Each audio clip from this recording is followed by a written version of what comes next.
और अच्छा लग रहा है कि यहाँ इस कॉलोनी के सभी बच्चे, महिलाएं और प्रबुद्ध साथी सभी इकट्ठा हुए हैं और बाबा साहब के कार्य नृत्य के बारे में जानना चाहते हैं, क्योंकि हर जगह बात हम यही सुनते हैं और सब लोग सुनते हैं, केवल 3 बातें याद रखते हैं: शिक्षित बनो, संगठित हो, संघर्ष करो। बस इसके अलावा आगे नहीं बढ़ पाते हैं कि हम इस देश के हिस्सेदार हैं, हम किसी के गुलाम नहीं हैं। इस बात को अब जिस दिन हम समझ लेंगे तो आप इस देश के मालिक बनेंगे। तो साथियों, आज बहुत हमारे पुराने साथी हैं हमारे बीच, हमारे साथ काम करने वाले भाई इंजीनियर होरीलाल जी बैठे हैं, जो बामसिर में मेरे साथ काम किए हैं। और हमारे इस मंच पर से कार्यकर्ता या संचालक के रूप में भाई TR गौतम जी और अर्जुन लाल सोनकर जी, और हमारे बीच में मैग्सेसे अवार्डेड भाई संदीप पांडे जी,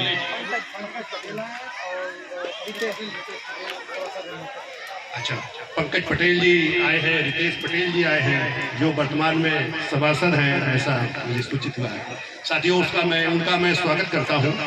और हमारे साथ भाई धरकार जी हैं और संतोष धरकार जी लगे रहते हैं समाज में, इन्होंने नौकरी भी नहीं किया है और इस समाज में लगे हुए हैं।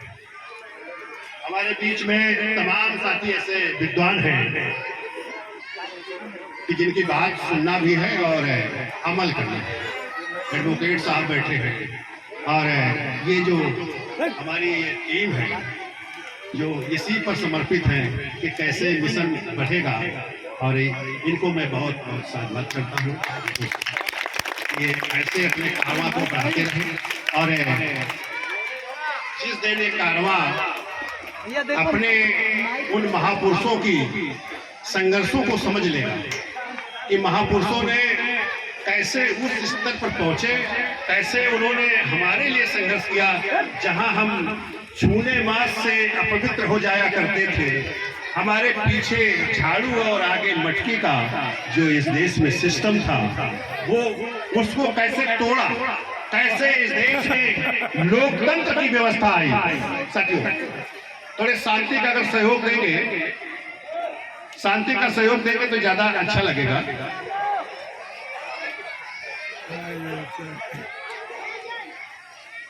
कोई बात नहीं है, इधर बैठे चाहे उधर बैठे, रास्ता वही चलना है जिसका स्वप्न देखा है, जिसको स्वप्न को साकार करना है।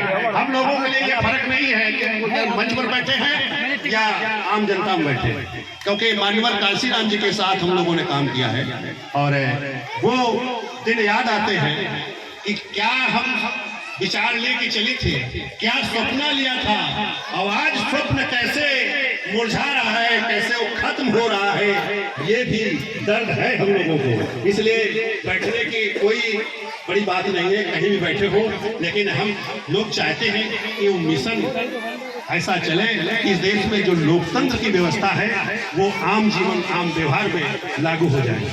लोकतंत्र के माने आज तक न इस देश के लोग समझ पाए हैं या इस देश के जो संविधान को मानने वाले लोगों ने समझा पाए हैं। आज देश में जो लोगों को अधिकार देता है, आज लोकतंत्र क्या है। साथियों, बाबा साहब ने जीवन परिचय सब लोग सुनते हैं।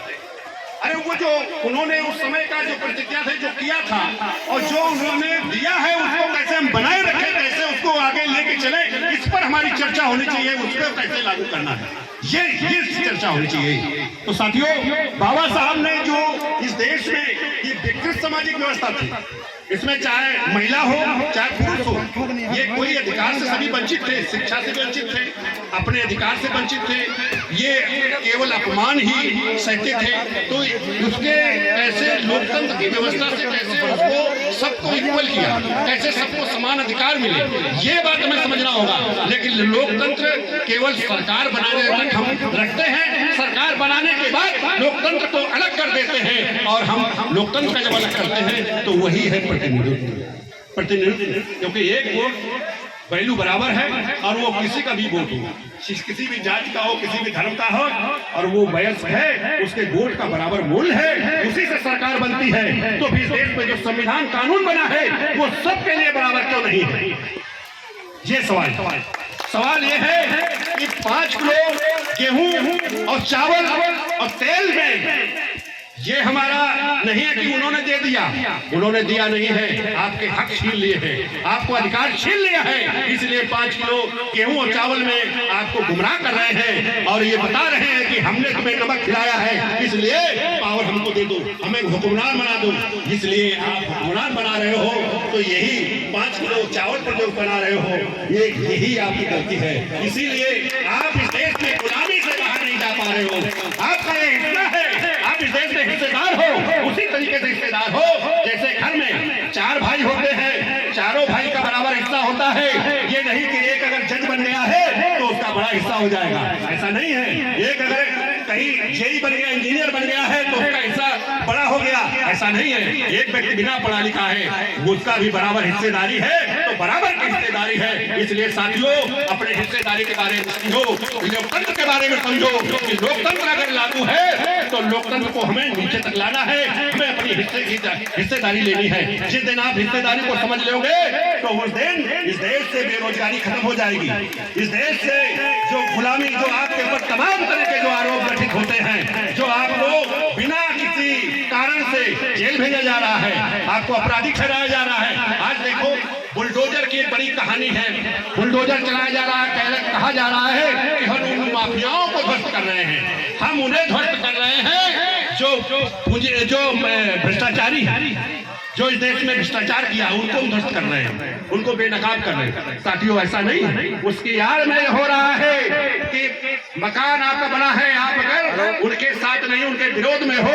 या अपनी सच बात के लिए हो, अपनी हिस्सेदारी के लिए अगर खड़े हो तो फिर आपका मकान गिराया जा रहा है कि नक्शा नहीं पास, आपकी कॉलोनियां ध्वस्त की जा रही है। तमाम कॉलोनियां उत्तर प्रदेश में ध्वस्त कर दी गई है, जो ये प्रूफ है। जो कॉलोनियां बनी है जो 143 की धारा से है, मतलब आवासीय घोषित है, इसके बाद भी उन कॉलोनियों को ध्वस्त किया गया है और उन पर कोई निर्णय नहीं हो रहा है। इसलिए कि आपको कैसे अधिकार छीने जाए, आपको कैसे फिर से उस स्तर पर पहुंचाया जाए कि जहां से आप यहां तक पहुंचे हो।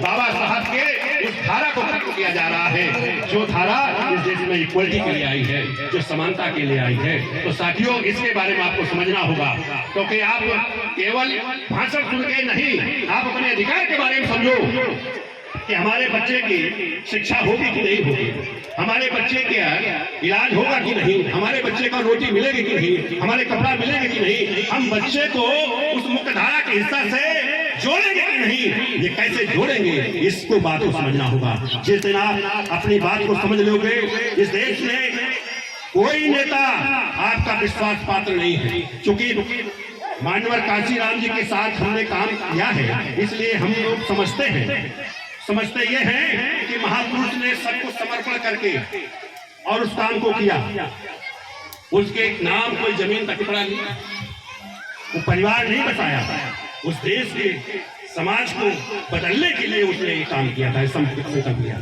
लेकिन उत्तराधिकारी जो काम किया, भले बहुत अच्छा काम किया होगा, बहुत बड़ी नेता होगी, लेकिन साथियों, आपको अपने रास्ते को नहीं छोड़ना है। आपको ये नहीं करना है कि नहीं केवल नेता को नेता हम समझते रहे, नेता हमारे लिए हमें वो रास्ता गुलामी वाला प्रशस्त कर दे।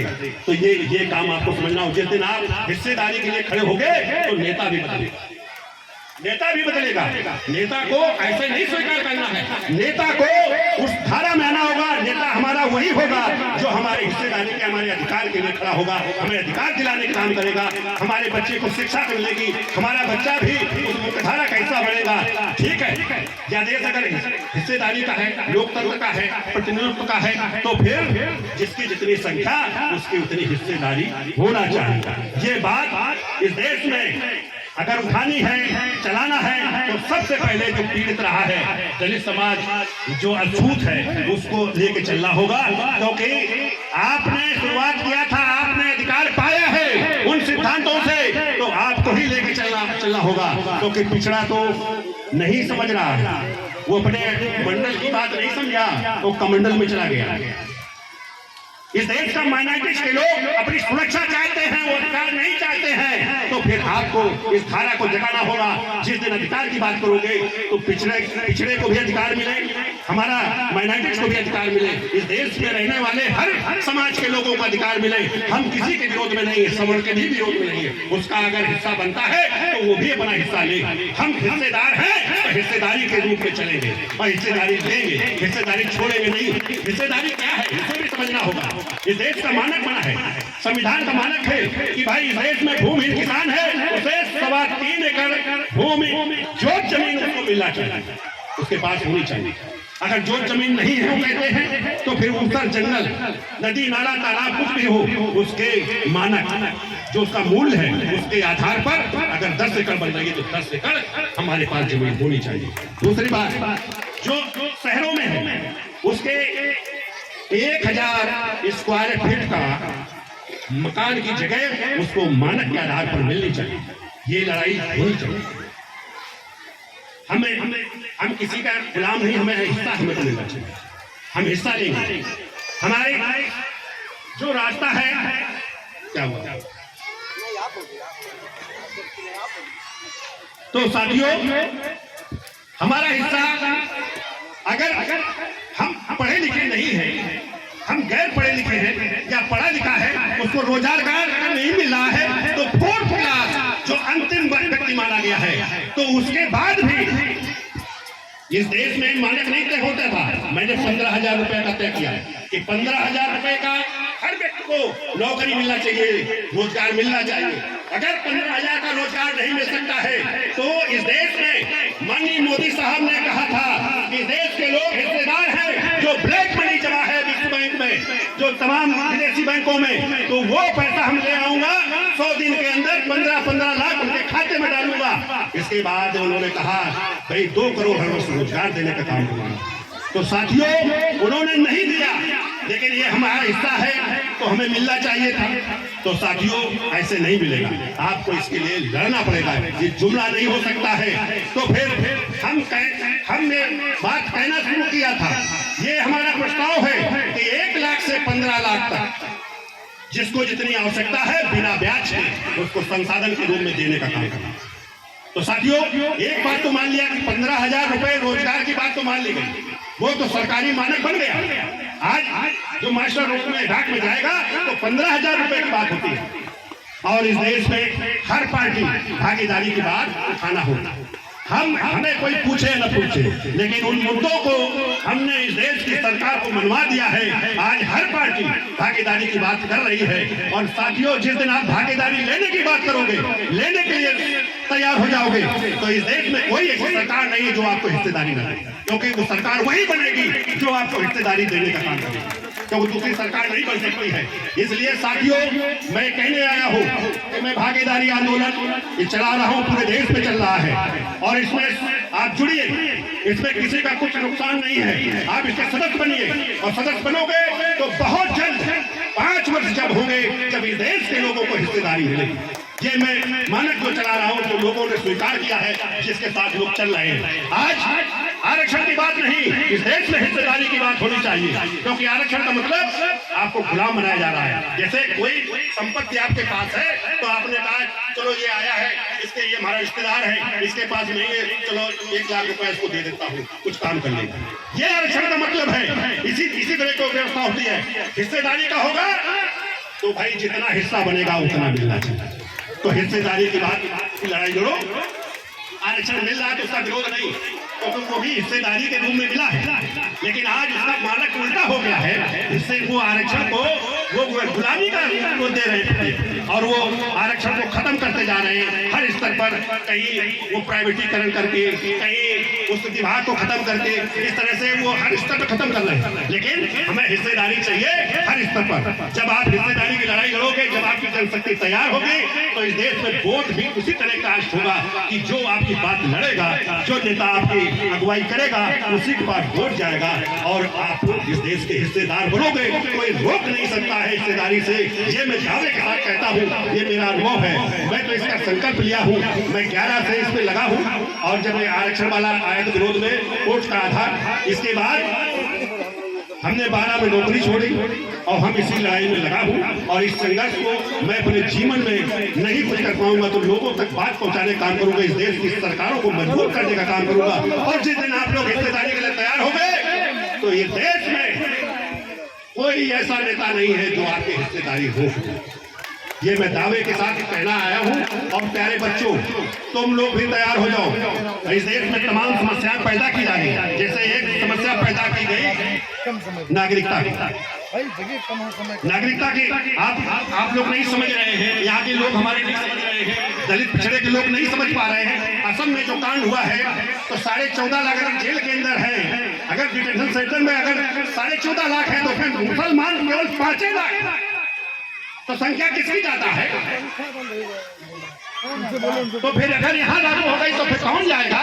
क्योंकि कागज आपके पास नहीं है। आपका कहीं वो आग लगी उसमें जल गया, कहीं बाढ़ आई उसमें बह गया, तो आपके पास मकाने नहीं है, इस तरह की व्यवस्था नहीं है, आपके पास बाबा पर बाबा का रिकॉर्ड नहीं है। तो ये सारी चीजें हैं, तो इसको हमें पूरा करना होगा। तो साथियों, हम जो इसमें सदस्यता बना रहे हैं, हम जो भागीदारी का जो लेके चल रहे हैं, तो उसमें हमने नागरिकता को प्रूव करने की बात कर रहा हूँ कि नागरिकता को हम प्रूव करेंगे। वो इस तरह से बाबा पर बाबा के डाटा लेने का काम कर रहा हूँ।